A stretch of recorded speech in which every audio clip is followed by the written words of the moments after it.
Hello everyone, welcome again my YouTube channel art English classes. और again मैं आज आपके लिए लेकर आई हूँ एक बहुत ही इंपॉर्टेंट वीडियो जो कि होने वाली है आपके लिए काफ़ी बेनिफिशियल। कुछ ऐसे इडियम एंड स्ट्रक्चर्स मैं आपको बताऊंगी जो कि आप अपनी लाइफ में यूज़ कर सकते हैं। तो चलिए स्टार्ट करते हैं आज की video without wasting any time. But हाँ, अगर अभी तक आपने मेरे चैनल सब्सक्राइब नहीं किया है, do subscribe my channel. Video अच्छी लगे तो लाइक ज़रूर कीजिएगा। तो चलिए देखिए, सबसे पहले जो स्ट्रक्चर मैं आपको बताऊंगी, देखिए सारे सेंटेंसेस में आपको एक कॉमन बात नजर आ रही होगी जो कि है सब्र का बांध टूटना। यहाँ पे भी सब्र खत्म हो रहा है, राइट। यहाँ पे भी सब्र का बांध टूट जाना। तो सब्र का बांध टूट जाना मीन्स जब हमारा पेशेंस लेवल खत्म हो जाता है किसी भी चीज को बेयर करने में, तो उसी के लिए हम यूज करते हैं सब्र का बांध टूट रहा है या सब्र खत्म हो रहा है, ऐसे हम यूज करते हैं। तो इसके लिए मैं इडियम आपको बताऊंगी जो कि यूज करना है। पूरे स्ट्रक्चर में वहां पे लिख देती हूँ सो दैट उस इडियम को आप अच्छे से यूज कर ले। फिर मैं आपको अच्छे से एक्सप्लेन करने वाली हूँ कि कैसे हम इसको सेंटेंसेस में यूज करने वाले हैं।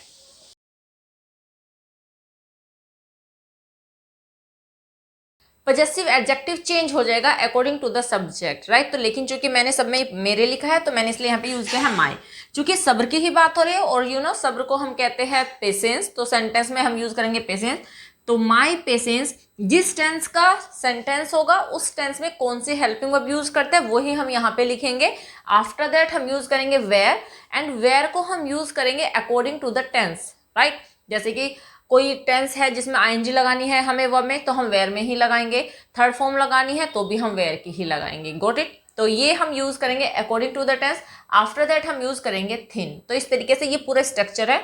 तो चलिए हम इसको सेंटेंसेस में अप्लाई कर लेते हैं। फर्स्ट सेंटेंस, मेरे सब्र का बांध अब टूट रहा है मीन्स मुझसे और ज्यादा अब सहन नहीं हो पा रहा है। मेरे पेशेंस ने जवाब दे दिया है, अब मैं नहीं सह पाऊंगा और कुछ भी। तो वही सेंटेंस है। तो मेरे सब्र का बांध अब टूट रहा है, प्रेजेंट कंटिन्यूअस का सेंटेंस है। तो सेंटेंस हो जाएगा माई पेशेंस इज, क्योंकि पेशेंस जो है सिंगुलर ही काउंट करेंगे हम इसको। My patience is wearing thin now. Present continuous में हम वर्ब में आईएनजी लगाते हैं। तो सेंटेंस हो जाएगा my patience is wearing thin now. Right sentence is my patience is wearing thin now. मेरे सब्र का बांध अब टूट रहा है। नेक्स्ट सेंटेंस, इससे पहले कि मेरा सब्र खत्म हो, तो मैंने यहाँ पे यूज किया है सब्र खत्म हो। ओके, इससे पहले कि मेरा सब्र खत्म हो यहां से चले जाओ। तो इस सेंटेंस में टू क्लोजेज है हमारे पास में, यहां से चले जाओ, और इसे ही हम स्टार्टिंग में यूज करने वाले हैं। एंड ये क्लोज है इंपेरेटिव, और इंपेरेटिव सेंटेंस पॉजिटिव अगर होती है तो वर्ब से स्टार्ट करते हैं। तो सेंटेंस हो जाएगा just go away. Just go away from here, क्यों कहां से चले जाओ, यहां से। Just go from here, just go from here. किससे पहले, इससे पहले, before my patience wears thin. अब देखिए वेयर्स का हम यूज करेंगे, इस वाली क्लोज को हम प्रेजेंट इंडेफिनिट में ही बनाएंगे, ठीक है। इससे पहले कि मेरे सब्र का बांध टूटे, before my patience wears thin just go away from here, ऐसे भी बना सकते हैं। या फिर इस क्लोज को आप स्टार्टिंग में यूज करके बना सकते हैं, just go from here before my patience wears thin.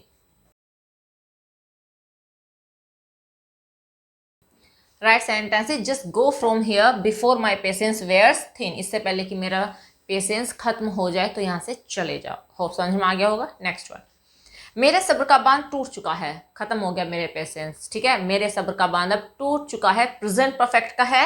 And present perfect में हम हेल्पिंग वर्ब यूज करते हैं has have according to the subject, and verb की हम यूज करते हैं थर्ड फॉर्म, एंड वेयर की थर्ड फॉर्म होती है वोन। तो चलिए सेंटेंस बना लेते हैं। मेरे सब्र का बांध टूट चुका है, माई पेशेंस। अब पेशेंस एक क्या है, पेशेंस ये एब्स्ट्रैक्ट नाउन है, और एब्स्ट्रैक्ट नाउन सिंगुलर नंबर में ही काउंट किए जाते हैं।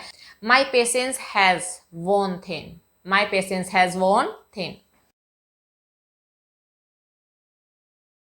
Right sentence is my patience has worn thin. तो मेरा सब्र अब खत्म हो चुका है। हो समझ में आ गया होगा आपको। तो स्क्रीनशॉट आप लेना चाहते हो तो ले लीजिए। होप यूजफुल होने वाला है ये इडियम आपके लिए, एंड आप इसे यूज भी करने वाले हो। तो चलिए नेक्स्ट स्लाइड की तरफ मूव करते हैं। ओके, नेक्स्ट वन मैं आपको बताने वाली हूं दे मारना या फिर पटकना। एंड देखिए, दे मारना या फिर पटकना मीन्स टू प्लेस समथिंग और someone in anger with force and loud noise. Means किसी व्यक्ति को या फिर किसी चीज को गुस्से में फोर्स के साथ में नीचे फेंक देना, और जिससे आवाज भी होती है। अगर वो नीचे गिर रही है तो उसकी आवाज भी होती है। तो लाउड नॉइस के साथ में उसको नीचे फेंक देना, तो उसे कहा जाता है दे मारना या फिर पटक देना। ओके, तो देखिए इसके लिए आपको एक फ्रेजल वर्ब यूज करनी है, that is slam down, slam down, right. तो इसके लिए हम यूज करने वाले हैं स्लैम डाउन, और स्लैम को हम यूज करने वाले हैं अकॉर्डिंग टू द टेंस। तो चलिए एग्जांपल से समझते हैं। फर्स्ट वन, उसने फोन पटक दिया। बहुत बार ऐसा होता है ना कि कुछ ऐसी खबर हमने सुन ली हो जिसकी वजह से हमें गुस्सा आ जाता है और हम फोन को दे मारते हैं। धरती पे तो नहीं दे मारते, लेकिन हाँ बहुत से लोग तो गुस्से में फोन को भी दे के मार देते हैं, टूट जाता है, तो उसी को कहा जाता है पटक दिया, राइट। तो उसने फोन को पटक दिया, गुस्से में पटक दिया वो मैंने नहीं लिखा, बस पटक दिया इतना ही रहने देते हैं, ठीक है। पास्ट इंडेफिनिट का सेंटेंस है, पास्ट इंडेफिनिट में मेन वर्ब की सेकंड फॉर्म यूज करेंगे, और पॉजिटिव सेंटेंस है तो सिंपल सा सेंटेंस हो जाएगा, he slammed down the phone, he slammed down the phone, right. Sentence is he slammed down the phone. अब देखिए यहाँ पे मैंने एक वीडियो बनाई थी जिसमें मैंने आपको बताया था कि कुछ वर्ब में जब हम ईडी लगाते हैं या फिर आईएनजी लगाते हैं तो लास्ट का जो लेटर होता है वो डबल हो जाता है, और वो रूल आई थिंक आपको याद होगा। यही रीजन है कि यहाँ पे स्लैम में सिंगल एम है, लेकिन जब हमने इसमें ईडी लगाया तो तब हमने क्या यूज किया है, इसमें हमने इसमें यूज किया है एम को डबल कर दिया है और हो गया स्लैम्ड, राइट। और वो आई थिंक रूल आपको पता होगा कि डबल क्यों हो जाता है लास्ट का कॉन्सोनेंट। ओके, तो सेंटेंस है he slammed down the phone. Okay, next one. आगे बढ़ने से पहले ये सेंटेंस देखिए, उसने अपना बैग बेड पर दे मारा। अब बेड पे दे मारा का मतलब क्या है, जोर से फेंक दिया बैग को, राइट। तो ये सेंटेंस आपके लिए है, ये मुझे कमेंट सेक्शन में आप बताओगे कि इसे आप कैसे ट्रांसलेट करने वाले हो इंग्लिश में। सेकेंड एग्जाम्पल, मैंने गुस्से में उसे नीचे पटक दिया, मीन्स किसी पर्सन को उठाया मैंने और क्या किया, उसे नीचे पटक दिया। और पटकने का मतलब जानते हो, आई थिंक पता ही होगा कि जब किसी चीज को पटका जाता है तो आवाज आती है, और किसी पर्सन को उठा के पटका जाएगा तो डेफिनेटली उसमें फोर्स का तो यूज होगा ही होगा।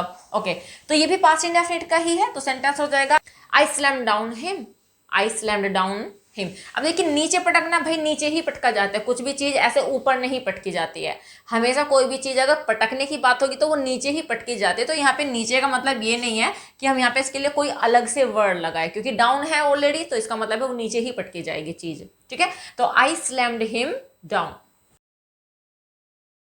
Right. Sentence is I slammed him down, तो मैंने उसे नीचे पटक दिया। Okay, next one.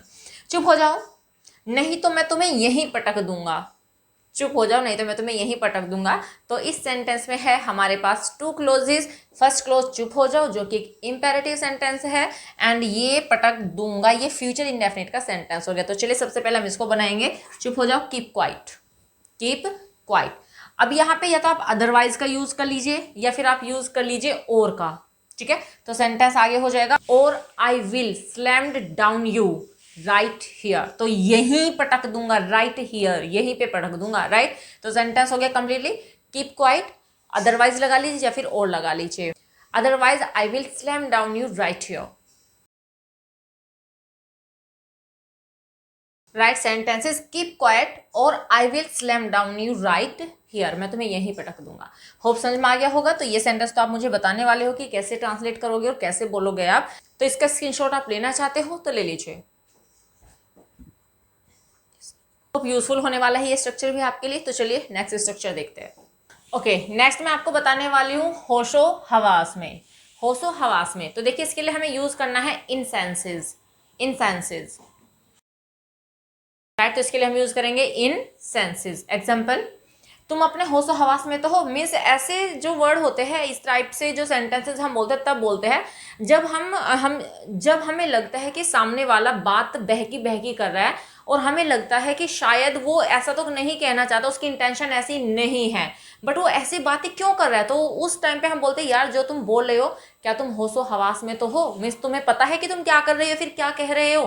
तो उस सेंस में हम इसको यूज करते हैं। ओके, देखिए तुम अपने होशो हवास में तो हो, ये है इंट्रोगेटिव सेंटेंसेस, ठीक है। सिंपल प्रेजेंट का सेंटेंस है तो हम इसको बनाएंगे are you in your senses, are you in your senses,